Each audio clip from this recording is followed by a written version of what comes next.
Assalamu alaikum, everybody. This is Baba Ali, and welcome to another episode of Colors of Islam Club. Yesterday was actually pretty deep. I know sometimes we're laughing and being a little bit silly, but yesterday we were talking about some very deep and thought-provoking subjects, and I was talking, for those who missed it, let me just give you a quick summary. I was talking about how I became Muslim. Now, a lot of people, you're born into Islam. So your parents are Muslim, you learn about Islam as you're growing up. Some of us get the opportunity to go to the masjid. You see Islam in a different lens. But when you don't know anything about Islam, that's what they call converts, like myself. And even Sound Vision, she's a convert. Did you know that? Yeah, like we didn't know about anything about Islam. And then we learned about Islam as in a very unique way sometimes. And all of us have different paths of how we learned about it, right? And yesterday I was talking about how I became Muslim, my experience, the things I saw. SubhanAllah, my life completely changed. So yesterday I talked about how I became Muslim. I come back, my parents were in a very, very difficult situation. I came from a very wealthy, rich family. And when they discovered I became Muslim, it did not go over very well. I had some challenges. They kind of like moved away from me. And they took my brother with them, and I was left all alone. I didn't have uncles, I didn't have aunts, I didn't have anybody. I was all by myself, and no one was even close to me. Like 3 hours was the closest someone to be close to me. And it was very difficult at the beginning. But I think by studying Islam and learning about how Allah subhanahu wa ta'ala tested like prophets, because that's the stories we learn in the Quran, it helped me. I realized that as soon as I became Muslim, like as soon as you say, Ashhadu an la ilaha illallah, Ashhadu anna Muhammadan Rasulullah, which means I bear witness there's no God but Allah, and Muhammad sallallahu alaihi wasallam is the last and final messenger. As soon as you say that, the test will begin. For those who missed it yesterday, when I told my parents I became Muslim, my mother started screaming, my dad started hit his head against the wall. They freaked out. And I started thinking to myself, all those times when I used to worship idols, when I used to have rocks around my neck, when I used to say, these are like my Allah, these are my God, how come you guys didn't freak out? But as soon as I became Muslim, you guys freaked out. My friends, they thought I was going crazy. It's like, what, on Friday you were like this, and Monday you want to be like this? No, something's wrong with you. So to them was a huge transition. And as a convert, and speaking to many other converts, I can tell you, it's hard. Let me give you an example. Before you become Muslim and people find out you're interested about Islam, this is what people do. Islam is easy, brother. Islam is easy. And you're like, oh, really? So can you tell me more about it? Of course, brother. Ask me any question you want. And you'll say, well, I've been looking at this piece of paper and it says that Muslims pray 5 times a day. I don't know if I can pray 5 times a day. My brother. Easy. I'm like, what do you mean? Easy. I'm like, I don't understand. Well, how is this easy? There's 5 times. There's a specific time for morning, specific time for afternoon, every single day for the rest of my life. Brother, it takes only 5 minutes. Easy. Okay. My next question. For Hajj, it says I have to go to Mecca, and then I have to go, like, that's why in Saudi Arabia. I never been to outside the country. And I have to do this, and I don't know how to do all this stuff. Brother, easy. I'm like, okay, how is this easy? All you have to do is walk around the desert wear a white cloth. Easy. See, my point is we're trying to simplify everything, right? Everything's simplified. Everything is made easy for you. So you're like, okay, even like zakat for a question, right? Zakat is like every day of Ramadan, I pay my zakat. And zakat means, for those who are not familiar with it, almost every single time you hear the word salah, Allah subhanahu wa ta'ala is telling you about salah. In the Quran, it talks about zakat as well. And zakat is something that a lot of Muslims don't do, even though it's mentioned almost every single time that salah is mentioned. On top of that, what else is one of the 5 pillars of Islam? 5 pillars: salah, shahada. By the way, I'm almost discussing the 5 pillars right here, right? Zakat, Hajj. So zakat, basically, for those who are not familiar with it, whatever wealth that you have, whatever money that you have, you pay 2.5% of it that you saved, that you didn't touch, right? If you didn't touch money for a while. So if you ask about questions about zakat, excuse me, brother, I have a question about zakat. It says I have to pay 2.5%. I don't know how to calculate this because what is this? Price of gold, this, that. My clothes is as zakat? Is it just my money in my bank account? Is my car have to pay zakat? Brother. Yes. Do you have excess wealth? No. Easy. You get my point, guys. You get my point. Every single question I ask, everything is easy. So basically, people who are doing dawah to you, trying to get you to become Muslim, they're trying to make everything sound easy. As soon as you become Muslim, you know what happens? Everything's haram. Everything is haram. They're like, haram. Excuse me, you are Muslim? I say, yes, haram. I was like, what? How is being Muslim? No, everything you were doing, brother, haram. Everything. I don't even know you. That's haram. That's not haram. So they start making up stuff that's haram. If you start talking to some Muslims, if you took a pie chart, you would think 99% of things haram and 1% is okay. Everything's, and in reality is 99% things are halal, only 1% is haram. But people just start making up stuff. Why? Because in their culture, they don't like it. Or they think something's disgusting. Or they don't like the taste of something. It's haram. And I quickly learned a lot of Muslims are doing very little to do with Islam. I saw converts, I saw people leave Islam because of the actions of other Muslims. And that is sad. And I hope none of us will ever come into that situation because you should not be Muslim because of Muslims. You're Muslim because of Allah subhanahu wa ta'ala. You're Muslim because of what Islam teaches. Look at Islam, never look at the Muslims. Because Muslims, you go to different masjids, you see different people act different ways. And we're human beings, we'll make mistakes. But unfortunately, it's beyond mistakes. We're not even following what Islam is. So I come back, I become Muslim. I'm so excited. First thing I want to do is go to the masjid. Why? That's where all the practicing Muslims are, right? That's where all the amazing Muslims are going to teach me all about Islam. I go to the masjid, I'm like, what is going on here? It's like, what is this? And I'm like, oh, this is crazy, right? I saw people doing really bad stuff. I'm like, I don't want nothing to do with these people. I said, if I saw this, I would never become Muslim. So maybe it was a blessing that Allah subhanahu wa ta'ala showed me a specific group of Muslims that were completely isolated. I'm in a specific situation, and I saw them, and I was isolated from the rest of the world, and I saw it and I became Muslim. If it wasn't for those specific circumstances, and subhanAllah, that was a blessing in disguise, I may never become Muslim. And by the way, it was so amazing for me, not just did I become Muslim, my friend became Muslim, my other friend became Muslim, a bunch of us just became Muslim. It was amazing.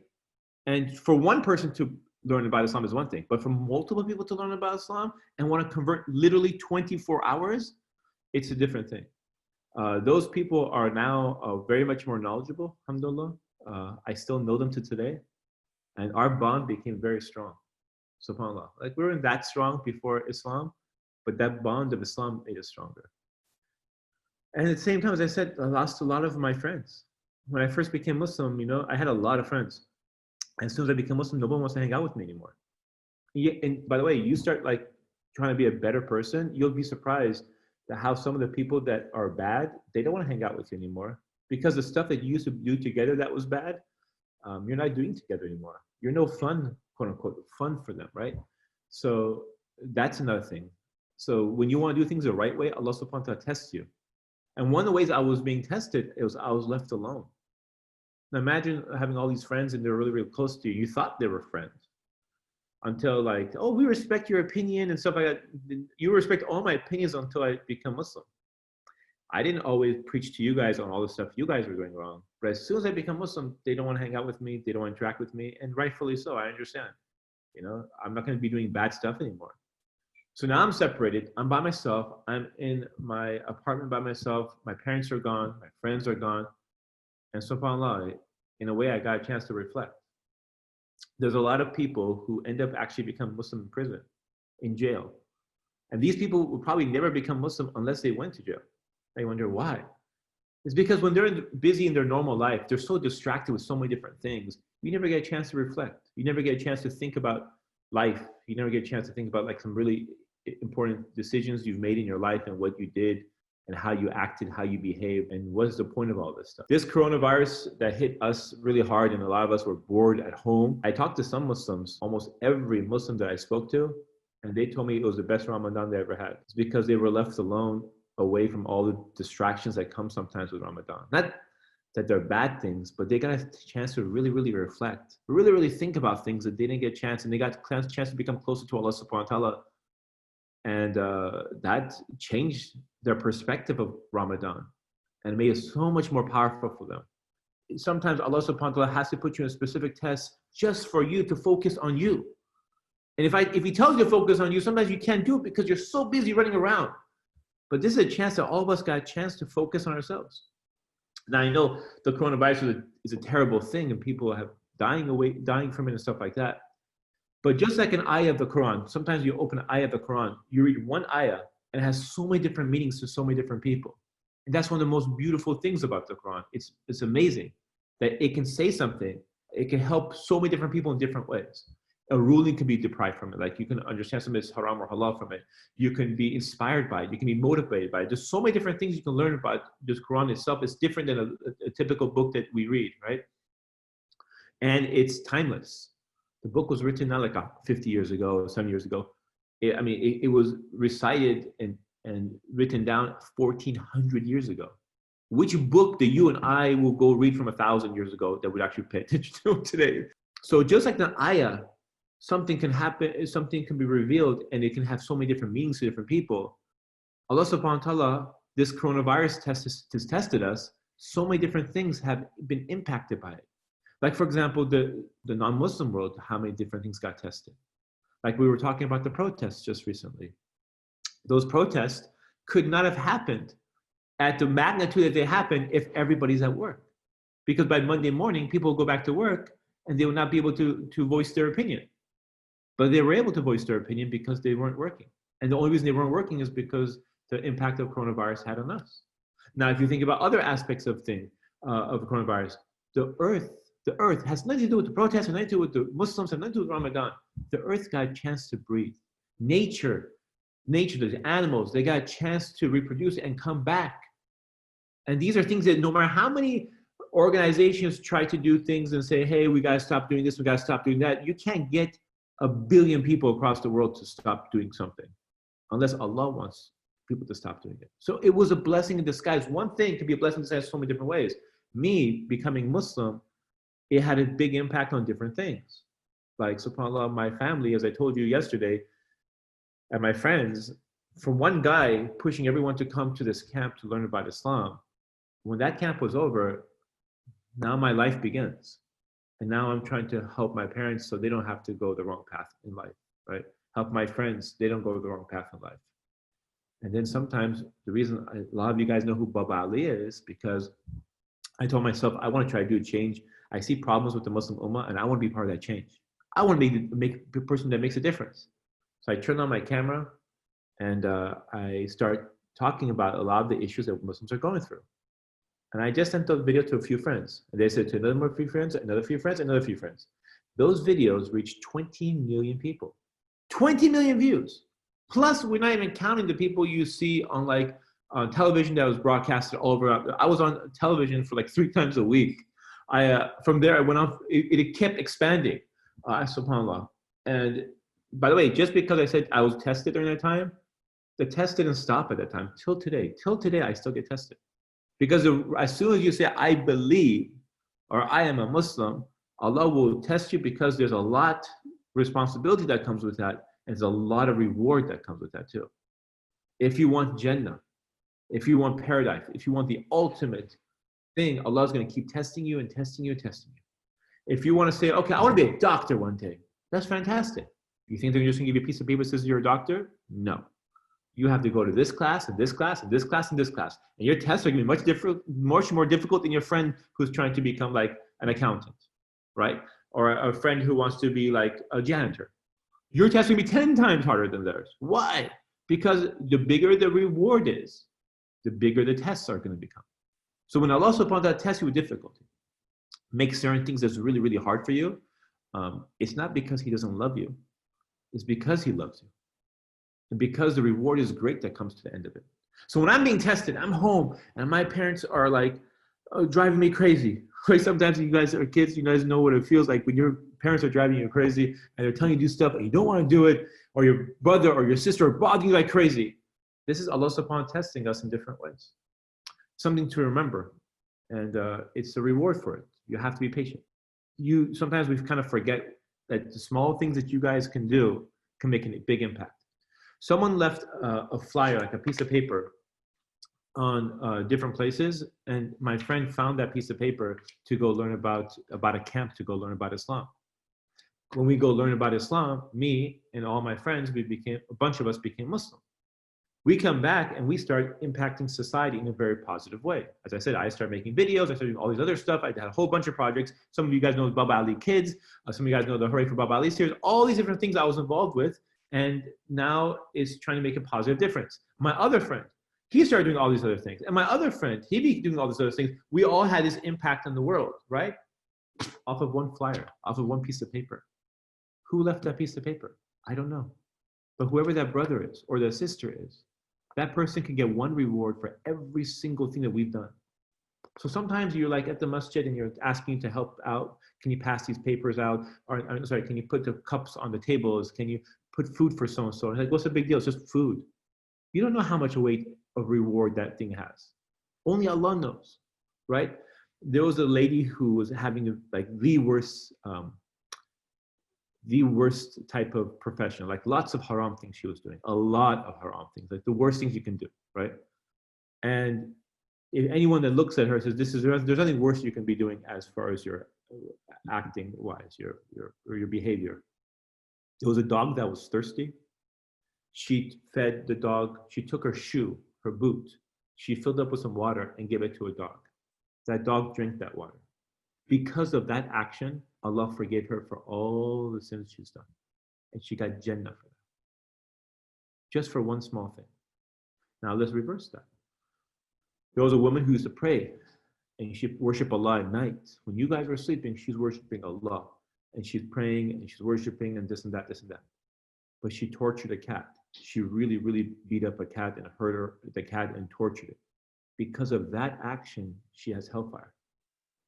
So how we think certain things are a big deal and certain things, oh, those are not big deals, no big deal. No, how you behave, how you treat others, what your actions are can make a world of difference. And don't ever, ever minimize your action. Never minimize it. Again, a piece of flyer left, so one of us discovers to go become a Muslim. Who would have thought one piece of flyer? He's probably passed like 500 of these. One of them makes a big difference, right? I made one video and just start spreading. And those videos start spreading. And those videos start spreading, right? Don't ever minimize it. So your friends are a big difference. So when I was going to tell you a story about my friends when we first became Muslim, one of our tests. We become Muslim. We go to school to pray, and I don't think anyone in our school has ever seen anyone pray before, because I've never seen anyone pray before at our school. So me and my friend who became Muslim, we go to the school to pray. I'm like, okay, where should we pray? You know, where are we supposed to pray? I just know we're supposed to pray towards Mecca, northeast where I live. But so we said, okay, let's go to this grass area on the side, away from our classroom, so we don't distract people. And plus, we're kind of shy because we just became Muslim. So we go over there to pray, and we're praying, I think, Dhuhr or Asr. And he's like, and I'm praying right next to him. So he's like, Allahu Akbar, and I'm praying next to him, Allahu Akbar. And as soon as we start praying, this guy walks up to us. And he's like, hey guys, what are you guys doing? And we can't talk to him because we're praying. So I figure, you know what? He'll see us praying, he'll walk away, right? He doesn't walk away. He doesn't walk away.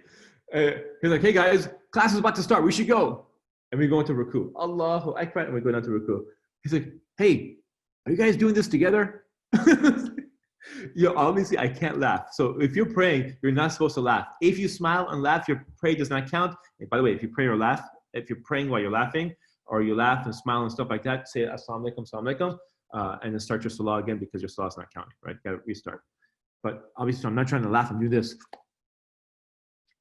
And then we go to sujood. Allahu Akbar. He's like, guys, are you guys okay?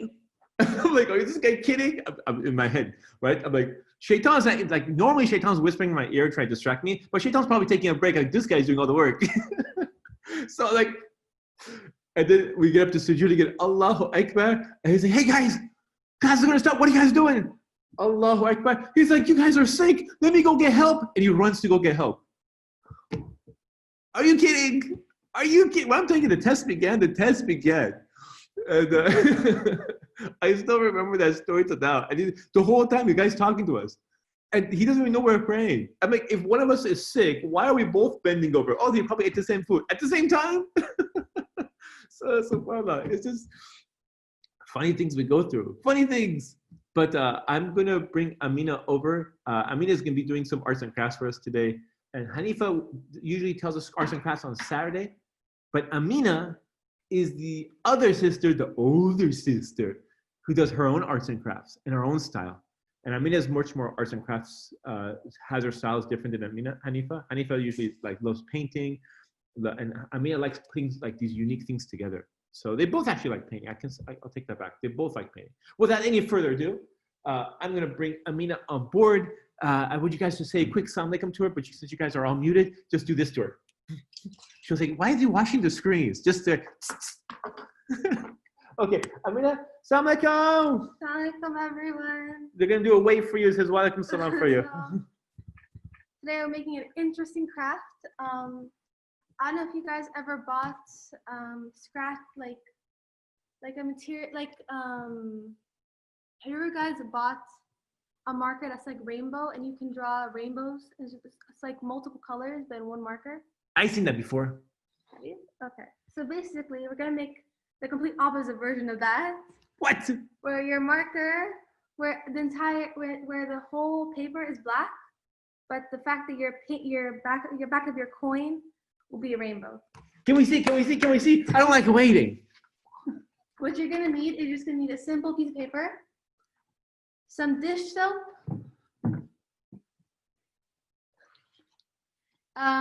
black paint. I just had some acrylic paint, a paintbrush, tape, scissors, and you can choose any type of marker, colored pencils, crayons, Sharpies, any basic color you want.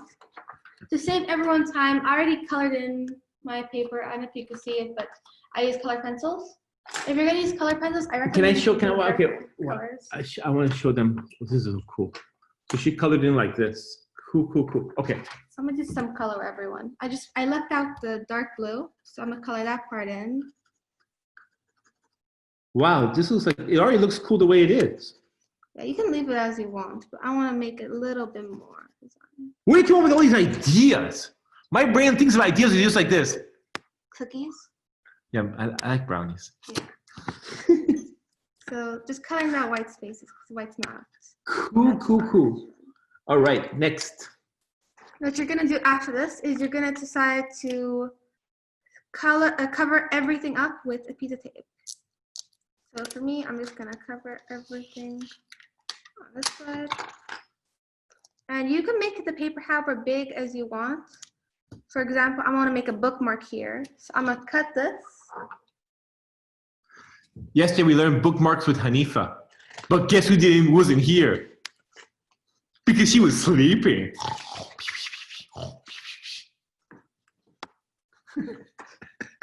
How's it like growing up with Baba Ali? It's a headache. Ask her if I'm always like this. I mean, am I always like this? Yes. Oh, they get to only be with me for half an hour a day on Saturday and Sundays, but I mean, it's like stuck with me all day. Okay, after you finish covering up with tape, what you want to do is you want to get a paintbrush and you want to grab some dish soap. I already have some here. Ooh, and you mix the dish soap with the paint? Yes, there should be more paint than dish soap. See, this is how do people's brains think this way? This is amazing. How do you guys come up with this stuff? Dish soap, paint already has a tendency to just peel off because I'm using acrylic. Well, actually, most paints actually like this. No pressure, Amina, but you only have a few minutes. Okay, then. So what you want to do is just grab the paint, make sure you already lined up your table with this, and just cover up. Yeah, make sure you don't get to the edges without paper underneath because Mama Ali's going to kill all of us. Yes. I forgot about that part. It's okay. You don't have to cover the whole thing. Can you show us the end result of what it's going to look like? Yeah, let me just show everyone that. Make sure you guys do 2 layers because the first layer is already going to show up like this, like a really transparent, almost transparent, translucent. Wow, that's a fancy word for Fancy. painter. So make sure you do 2 even layers. So you want to let that dry. So I'm just going to let that dry over here. Wow. And put the paintbrush down so I don't mess up anything. Can I show everybody while you're showing the left thing? Look at this. This is what it looks like. It looks kind of like transparent. That's why you have to put 2 layers. And show us the final result. The final result should look like this. Whoa! Next, you would want to grab anything sharp. So for me, I'm just going to use... Scissors. No. I'm going to use a chopstick. Chopsticks! Little chopstick. Who thought chopsticks would be sharp? My daughter. So what you want to do is you just want to write. And you can see the colors. I recommend adding a lot of red when you guys are doing it, because red stands out the most. Whoa, whoa, whoa, whoa. So those are, if it's hard to tell sometimes, but the camera, can I show them? So when you're looking at this, you can see all the different cool colors that come out of it. It's really cool. Really cool, Amina. That's amazing. See? And now if I want to make hearts, you just have to scratch off a little bit. That's a heart that's like purple. No, it's like, yeah, purple and green. It comes in different colors, guys. So this is really, really cool. I didn't know it came out like this. Awesome. Awesome, awesome, awesome. Thank you, Amina. Everybody, we got a quick say assalamu alaikum to Amina. Thank you, Amina, for showing arts and crafts to us. Assalamu alaikum. Assalamu alaikum. All right, guys.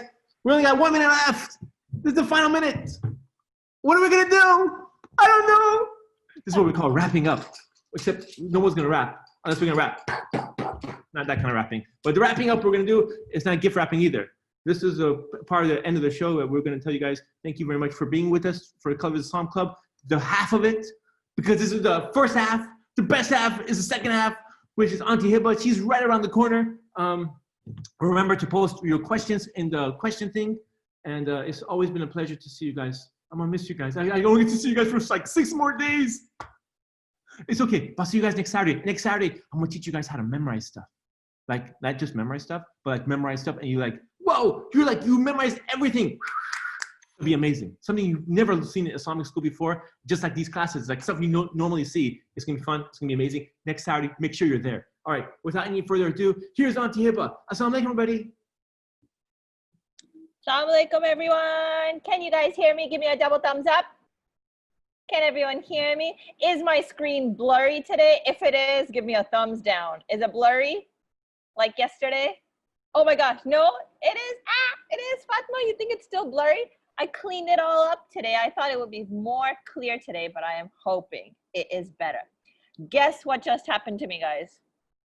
Can you guess? I'm holding my lip right here. I had my baby in my lap. She was sitting, and then she suddenly bonked her head back, and her head hit my lip, and my tooth came in between. Ouch. I feel like I cut my lip a little over here. It is killing. It's feeling like all spicy. Can you guys imagine how I'm feeling? Yes? Yes? Can someone take out their typing fingers and kind of imagine how I must be feeling right now? Ouch, ouch, ouch. Yeah, no, can imagine. Some people can imagine. Because when you cut your lip, ouch. Yeah, exactly. You know, thank you guys for empathizing with me. I am so glad that you guys have that sense of empathy, because that is what I promised I would talk to you about. I just didn't know I would come with a real life example. See, I'm still holding my lip because my baby just did it, and I was bump, and I bumped into my tooth. Have you guys ever done that awful thing that when you're eating and you bite your own tongue? It is the worst thing in the world, right? You feel like, oh my God, this is over, and no one can even see, and you're in so much pain because you just bit your own stuff because you were so excited about your food or something like that. Awful, awful pain. Yeah, that's a pain that we've all been through. So we can definitely empathize when someone's saying, ouch, I bit my tongue. So yesterday we talked about privilege. Does anyone remember any like a loosey-goosey definition of privilege? Yes, putting your feet in someone's shoes, a blessing that you haven't actually earned. That is a privilege. And we say that recognizing our privileges, recognizing the many ways that Allah Ta'ala has blessed us, helps put us in a position of self-awareness. So we say, oh, okay, I see that, you know, it's lucky for me to have this, or it's a blessing for me to have this, which in turn makes us empathetic to what people like us might not have, right? So today I want to read some stories, watch some videos, do some art, talk a little bit with you, and get into what empathy would be, okay? So I'm gonna start sharing my screen, and we're going to read a story called Maddie's Fridge. Let's go through it together. So we had Maddie's Fridge, and these are two girls. Can you see the two girls swinging? Okay, let's go. When Sophia and Maddie played at the park, they stretched their toes to the sky. They climbed to the top of the ladder and flew off the end of the slide. They stayed until the buildings grew long shadows and even the taxis stopped honking. So basically, they played all the way till like past Maghrib time. Let's play on the climbing wall, Maddie said. No way, Sophia said. I can't reach. Yes way, Maddie scooted up to the top of the wall. Your turn. Sophia put a foot on the bottom rock, grabbed with one hand and stretched, but she couldn't reach the next hold. Sophia's stomach growled. I give up. Let's get a snack. No way, Maddie said. Let's stay here. Yes way. Sophia ran to Maddie's building and raced up the stairs. Wait, Maddie ran after her. Maddie was the best rock climber, but Sophia was the fastest runner. Sophia swung open the door of Maddie's fridge. What have you got? We have milk, Maddie said. I'm saving it for Ryan. He's still little. Why doesn't your mom go to the store? Sophia asked. We don't have enough money. But what if you get hungry? We have some bread, Maddie said. I guess I'll go home to eat, Sophia said. Please don't tell anyone, Maddie said. Okay, promise? I promise. Sophia ran home past the bookstore and the grocery store. The sun went down behind the buildings and took all the colors with it. Good timing, Mom said. Dinner's almost ready. Sophia opened the refrigerator door and peeked inside. Sophia's fridge was full of milk and eggs and tortillas and cheese and lettuce and jam and salsa and tofu and even a can of dog food. That was a very full fridge. Alhamdulillah. Here you go, Mom said. Sophia and Louis each had a plate of fish and rice. Mom had a plate of fish and rice. Even Pepito the dog had some fish and rice and dog food. But Maddie and Ryan only had some bread and a small carton of milk. Sophia couldn't tell Mom. She had to keep her promise to Maddie. Not fish again, Louis said. I want cheesy pizza bombs. Cheesy pizza bombs are a treat, Mom said. Fish is a great source of protein. Is fish good for kids? Sophia asked. Yes, Mom smiled. Fish is perfect for kids. That night, Sophia had an idea. What do you think her idea was? Look at the picture. What do you think she's about to do? Yuck, Maddie said the next day. Oh, Sophia said double yuck. Fish may be good for kids, but fish is not good for backpacks. Why do you think she put the fish in her backpack? Typing fingers. Tell me, why do you think she's doing that? After school, Sophia and Maddie raced to the climbing wall and played again. I won't read each and every word because we do want to get through. That night, Sophia, Luis, and Mom ate frittatas. Pepito had his dog food. Maddie and Ryan still had an empty refrigerator. But Sophia couldn't ask for help. That would break her promise. She had to try again. Are eggs good for kids? Sophia asked. Eggs are good for you, yes. After dinner, Sophia packed eggs for Maddie and Ryan. Do you think packing eggs in your backpack is a good idea, guys? Thumbs up if yes, thumbs down if no.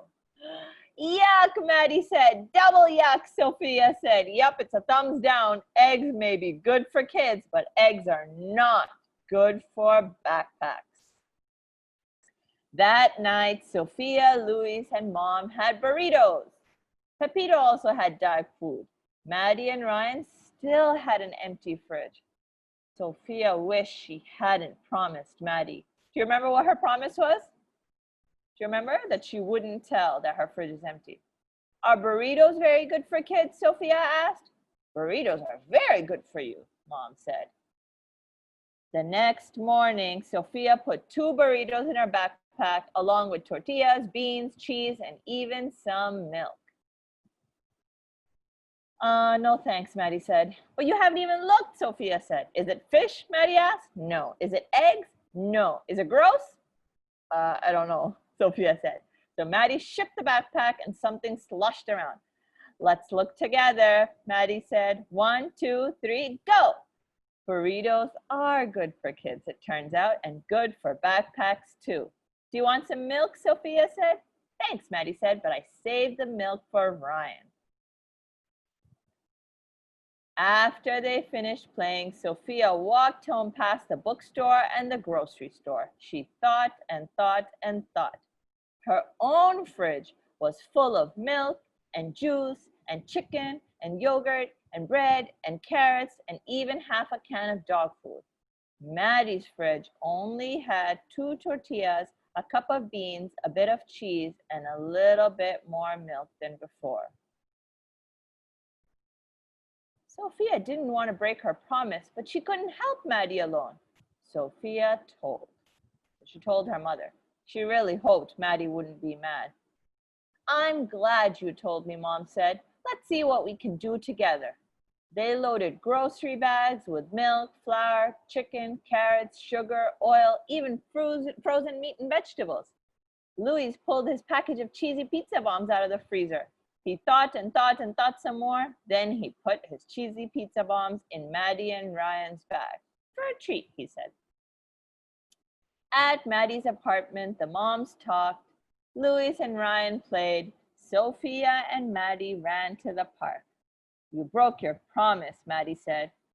I'm sorry, Sophia said. Are you mad? A promise is important, Maddie said. But you're more important, Sophia said. I wanted you to have milk too. Maddie smiled. Are we still friends? Sophia asked. Always, Maddie said. And double always is what Sophia said. All righty. Thanks for listening to this great story. Can you guys take out your typing fingers and let's talk about this story a little. What was this story about? Who wants to give me a quick little one-liner? Empathy, friendship, yeah. So tell me, why do you think Maddie's fridge is almost empty? Why do you think their fridge is empty? They don't like food or they just like empty fridges? They are less fortunate, yes, no money, right? Because maybe they're poor, they don't have money, exactly. How do you think, next question, how do you think Maddie felt when Sophia opened her refrigerator? Sorry, my kids are interrupting me as well, so I'm like, shoosh. Do you think she felt sad? Yeah, can anyone think of any other word that someone might feel like you were trying to hide something? Hungry and left out, shy, upset. Do you think she was a little embarrassed? Does that sound like a possible word? Helpless, like she wants to hide this part about her life? Yeah, that's why she was trying not to run home. Yeah, you're right. Helpless and embarrassed. Yeah. So why do you think Maddie asked Sophia? Why did she say, promise you're not going to tell anyone? Because she was embarrassed, because people are going to mock her. She didn't want anyone to know. Yeah. Yeah, you guys are right. Totally on the right track. And so then what was Sophia thinking when she was eating what was her first dinner? She was eating fish and rice first, right? So what do you think she was thinking about when she was eating? She wanted to give her food guilty of all the food. Yeah, I don't know if it was guilt per se. It was just a little sadness. It was a recognition of her privilege, right? She was recognizing that I have a whole fridge full of food, but my friend Maddie doesn't. And I want to talk about that idea of guilt a little. What do you guys think? Do you think we should feel guilty for the things that Allah Ta'ala has given us? Is that the right attitude to have? Allah Ta'ala gave us great hands. See, everyone show me their hands. Wiggle your fingers, show me those beautiful hands. Should I feel guilty that I have those hands when I actually know someone who doesn't have hands, like they were born without fingers? Should we feel guilty? Not really. I don't think guilt is the right feeling. Like Allah Ta'ala gave us something. Why should we say, oh, it's so sucky that I have this thing? No, guilt is not the right thing. Shukr is, you know the concept of shukr, right? Saying Alhamdulillah. And we learned that ayah from Surah Rahman yesterday. Who remembers that ayah? It goes, فَبِأَيِّ آلَاءِ رَبِّكُمَا تُكَذِّبَانِ. So yeah, so that's one thing. Let's keep in mind that we don't feel guilty about our privileges, but we do stay aware of them. Okay. All right, so next question, because I like to hear your answers. Why did Sophia not tell her mother at first what was going on with Maddie? Yeah, because she wanted to keep her promise. She thought she had to keep a promise.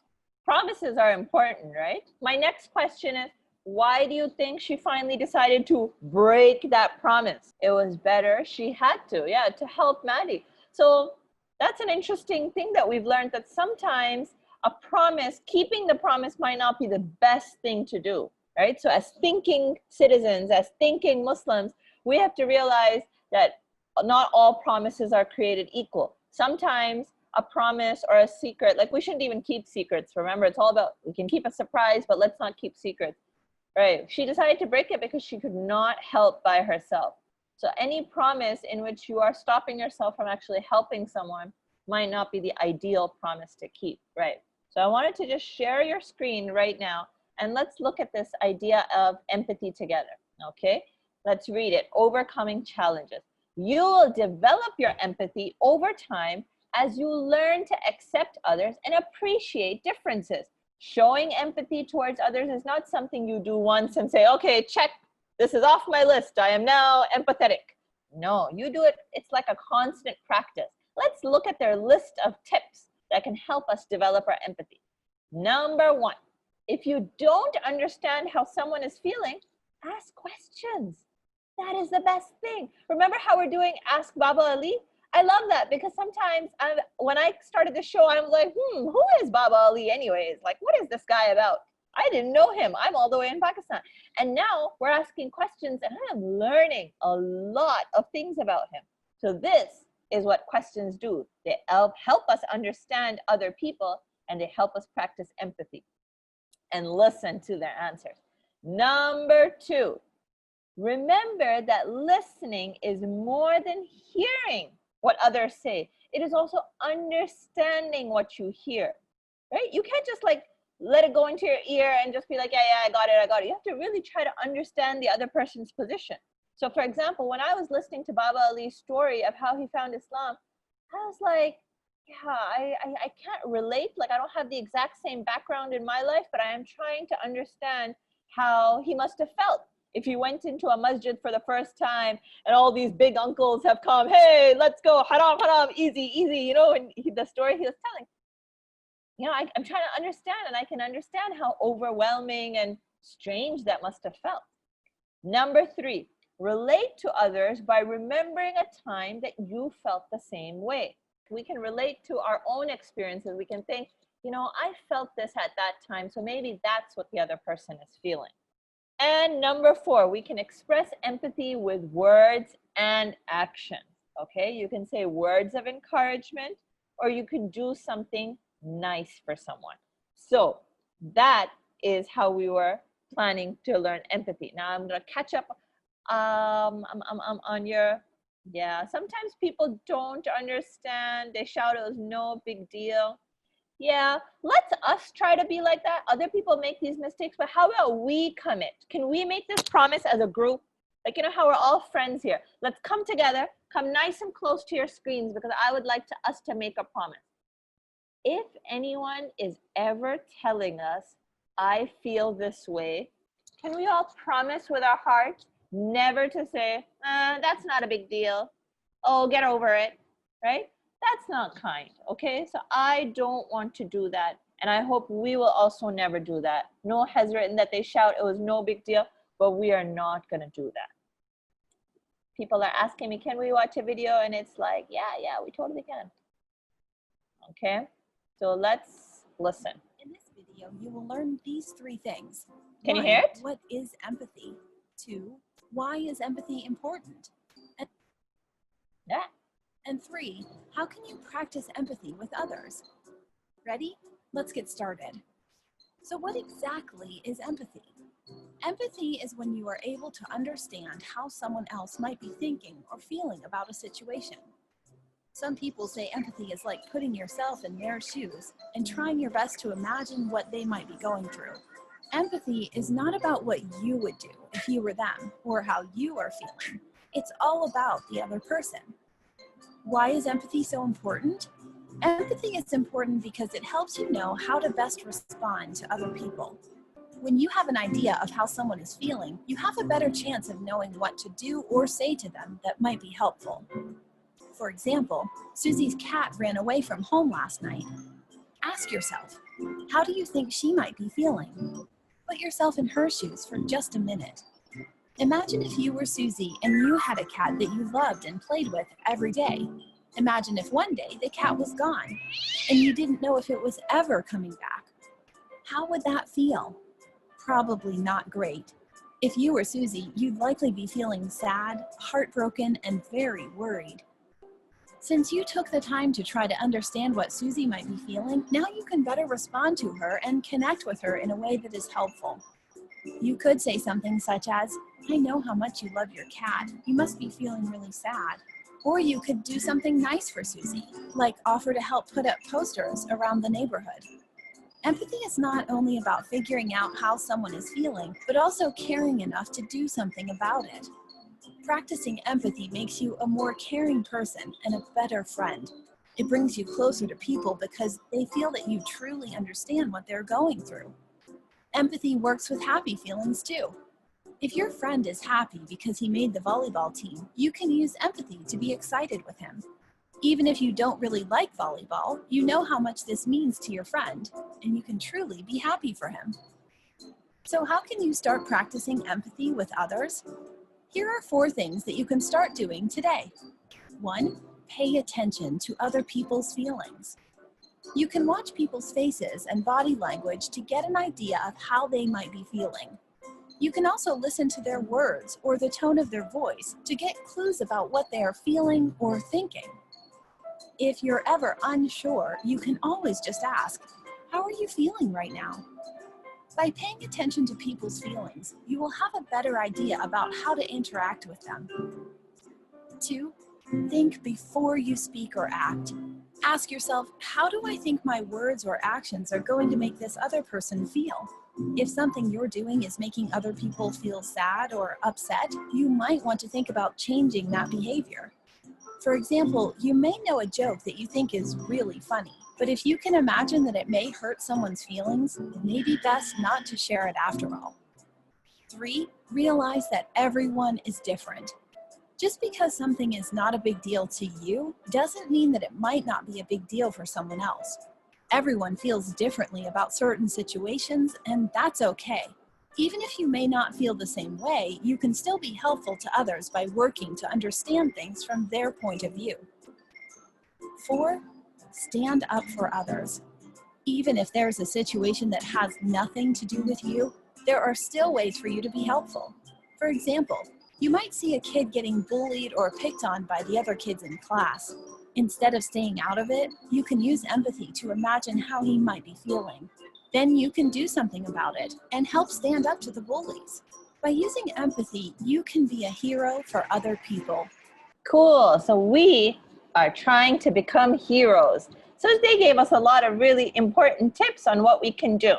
Now, we are going to practice getting into other people's shoes ourselves. Do you guys have your paper and pencil? Remember I told you we'd get some paper and pencil today? Okay, cool. So what I want you to do is I want you to stand up, or actually stay sitting, put your paper on the ground, and you are going to try to fit both your feet onto the paper, okay? And then we're going to take our pencil and trace around our feet, okay? So I want to see some nice 2 little feet on these sheets of paper, all right? Yahya has bent down. Awesome. I can see people bending down. I'm also going to bend down and trace out my feet. Trace out, trace out. It can be all wiggly. It's okay. I want to see 2 different feet here. This is just to see. These are our, I was going to put on someone else's shoes. Remember, empathy is like walking in someone's shoes. But who's wearing shoes right now in the house? Not me. Oh, yeah, I see it. I see it. Awesome. Awesome. Very good. Anyone else? Fatma Shahzad, show me yours. Halima, are you going to show me yours?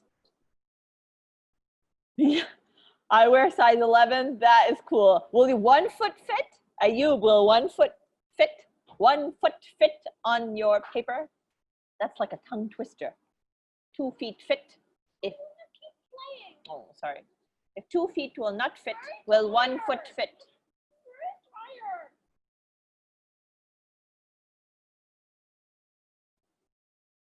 One foot on each side.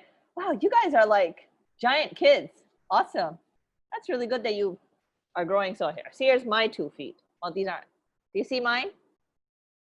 Awesome. Okay, it's okay if you've got 1 on each side. All right. On one side, a little bit of writing. Can you tell me one thing that you are going to do to show empathy? Remember, we're trying to practice empathy. So one thing you are going to do to help your community. Master feet. What the heck is master feet? Monster feet. Okay. All right. Can you think of one thing we can do to help our community? Think of, and community can be family, can be your neighbors, can be the global Muslim community, can be your American community, like if that's where you are. Can you think of one thing you can do to help your community? I'm trying to think. In Pakistan, what can I do to help? You know what? I have decided I'm going to donate to a food bank because there's lots of people going hungry. Just like Maddie's fridge is empty, there are lots of people going hungry in my country. So sometime this week, I am going to donate to a food bank. I wrote that. Can you read it?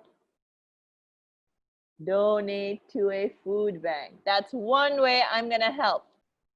Ayub can donate to a shelter. Anyone else that they can think of? Anything you can do to help? Clean up a swimming pool, Hisham wrote. You can write to everyone. Okay. Now the other foot. Yeah, please help the homeless children. If you can think of any homeless people, maybe give them some money, maybe make a nice box of food for them or some toys or something. On the other side, write me one thing that you would like others to help you. Okay? What would you like help in? Help in learning something, help in someone has to understand you.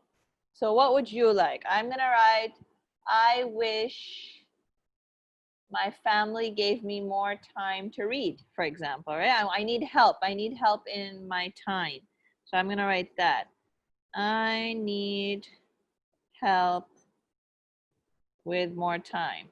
Can anyone who wrote, can you write in the chat box so we can get some ideas? You would like to learn the Quran. Someone would like to give charity. Someone is saying their schedule wasn't so busy. Oh, it's someone's birthday today. Happy birthday. Happy birthday, Fatma Shahzad family. May Allah give you a very good and healthy, happy year and the many years ahead, inshallah. Someone write to me, oh, Yahya, you're going to help your parents. Very good. Someone's going to put money in sadaqah box.